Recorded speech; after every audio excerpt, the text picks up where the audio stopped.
สบายดียามมื้อเช้าเด้อทุกคนตื่นเช้ามาเห็นหิมะตกบักหลายๆสิพาออกไปเบิ่งเด้อว่าตกหลายตกน้อยปานใด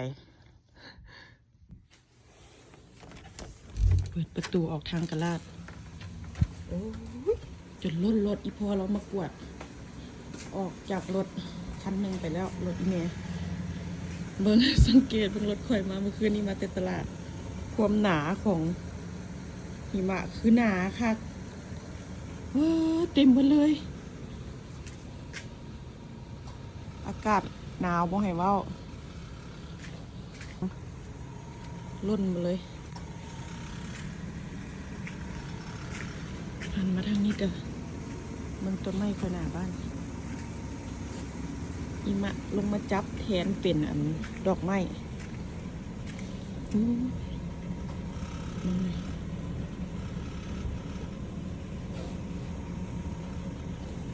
หนาวคัก